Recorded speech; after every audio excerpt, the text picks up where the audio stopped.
Hello అండి. అందరూ ఎలా ఉన్నారు? బాగున్నారా? ఏంటి ఈరోజు వంటకం అనుకుంటున్నారా? ఈవినింగ్ టైమ్ స్నాక్స్ ప్రిపేర్ చేయాలనుకున్నప్పుడు అందరి మనసుల్లో ఒకటే ఉంటుంది. ఈజీగా 5 మినిట్స్‌లో టేస్టీగా ఏదైనా చేసేస్తే బావుంటుందబ్బా! అని అనుకుంటారు గదా! అందుకే ఈరోజైతే నేను 5 నిమిషాల్లో అయిపోయే రెసిపీతో వచ్చేసాను. అంటే కొంచెం టైం పడుతుందిలెండి. కానీ మరీ అంత టైం పట్టదు. చాలా సింపుల్ రెసిపీ అనమాట. పిల్లలకి కూడా చాలా బాగా నచ్చేస్తుంది. చిట్టి బజ్జీలన్నా అనొచ్చు, లేదా చల్ల పునుగులైనా కూడా అనొచ్చు. ఆ ప్రాసెస్ ఎలా చేయాలి, ఏంటి అనేది పూర్తిగా ఈ వీడియోలో అయితే మీకు నేను క్లియర్‌గా చెప్పేస్తాను. వీడియోని ఎక్కడ స్కిప్ చేయకుండా చూసేయండి. ఇక లేట్ చేయకుండా వీడియోలోకెళ్ళిపోదాము. దానికన్నా ముందు నాది ఒక చిన్న రిక్వెస్ట్ అండి. మా ఛానల్ టార్గెట్ అయితే 1000 సబ్స్క్రైబర్స్ అని మీ అందరికీ తెలుసు కదా! కాబట్టి ప్లీజ్ సబ్స్క్రైబ్ చేసి సపోర్ట్ చేయండి. మీ ఫ్రెండ్స్ అండ్ ఫ్యామిలీ మెంబర్స్‌కి కూడా తప్పనిసరిగా మా వీడియోస్ అయితే షేర్ చేయండి. ఇక లేట్ ఎందుకు వీడియోలోకెళ్ళిపోదాం. ఇక లేట్ చేయకుండా ప్రాసెస్ అయితే చూసేద్దాము. ఫస్ట్ అయితే ఫెర్మెంటెడ్ దోస బ్యాటర్ అయితే తీసుకోండి. అంటే ఆల్రెడీ రుబ్బుకొని ఫెర్మెంట్ చేసుకొని పక్కన పెట్టుకున్న దోస పిండి అయితే తీసుకోండి.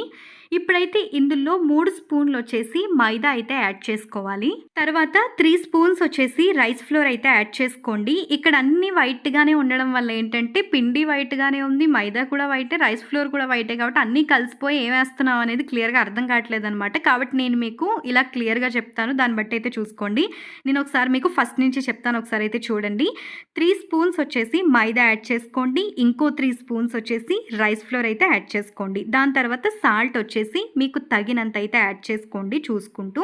తర్వాత జీలకర్ర వచ్చేసి హాఫ్ టేబుల్ స్పూన్ అయితే యాడ్ చేసుకోండి. పావు టీ స్పూన్ వచ్చేసి బేకింగ్ సోడా అయితే యాడ్ చేసుకోండి. ఇంక అంతేనండి. దాని తర్వాత పిండంతా కూడా పూర్తిగా ఈ సాల్ట్ ఇవన్నీ కూడా కలిసే విధంగా అయితే కలిపేసుకోండి. ఒకసారి సాల్ట్ కూడా చూసుకోండి. మేము ముందైతే ఎక్కువే వేయడం వల్ల మాకైతే సరిపోయింది అనిపించింది. ఇంక మేమైతే మళ్ళీ సాల్ట్ వేయలేదు. మీరైతే మీరు వేసుకున్న సాల్ట్ బట్టి చూసుకుని దాన్ని బట్టి వేసుకుని అడ్జస్ట్ చేసేసుకోండి.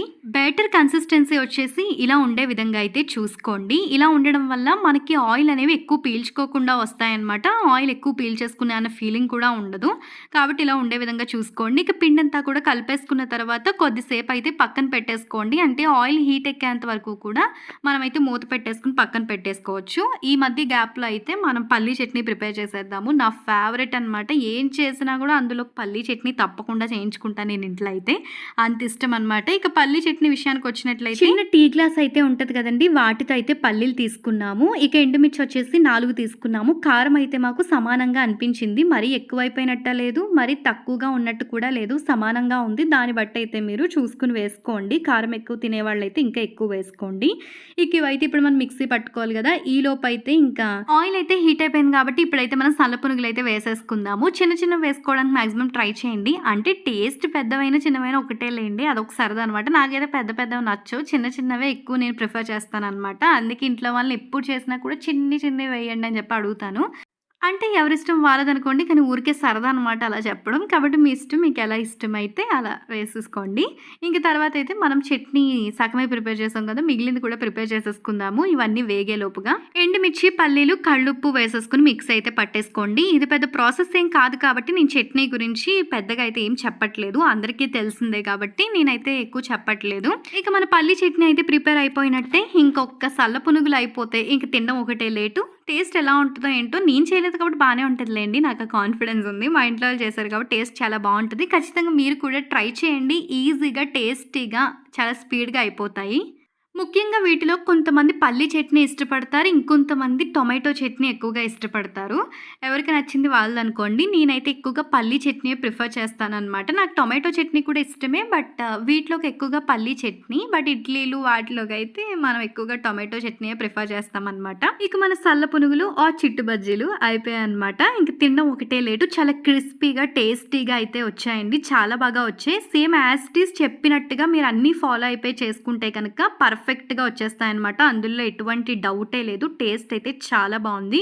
పిల్లలు కూడా చాలా ఇష్టపడతారు. కాబట్టి ట్రై చేయండి. ఎలా వచ్చిందనేది కూడా కమెంట్ సెక్షన్లో కమెంట్ చేయండి. ఇంకా ఏమైనా రెసిపీస్ కావాలి అంటే కమెంట్ చేస్తే తప్పకుండా మేము కూడా అవి చేసి అయితే మేము షేర్ చేస్తాము ఛానల్లో. ట్రై చేసిన తర్వాత ఎలా వచ్చాయనేది కమెంట్ సెక్షన్లో కమెంట్ చేయడం మాత్రం మర్చిపోవద్దు. అదేవిధంగా మేమైతే గోదావరి అమ్మాయిలు ఇన్స్టా కూడా స్టార్ట్ చేసామండి. యూట్యూబ్లో సపోర్ట్ చేస్తున్న వాళ్ళు ఇన్స్టాలో కూడా ప్లీజ్ సపోర్ట్ చేయండి. మా ఇన్స్టాగ్రామ్ ఐడి వచ్చేసి నేను డిస్క్రిప్షన్లో ప్రొవైడ్ చేస్తాను, చెక్ చేయండి. సో ఇది అండి ఇవాల్టి వీడియో. మీకు నచ్చిందా? నచ్చితే లైక్ చేయండి. అలానే మీ ఫ్రెండ్స్కి, ఫ్యామిలీ మెంబర్స్కి కూడా షేర్ చేయండి. మన ఛానల్ టార్గెట్ 1000 సబ్స్క్రైబర్స్ కాబట్టి ప్లీజ్ సబ్స్క్రైబ్ చేసి సపోర్ట్ చేయండి. Thank you. మరో వీడియోతో మళ్ళీ కలుద్దాం.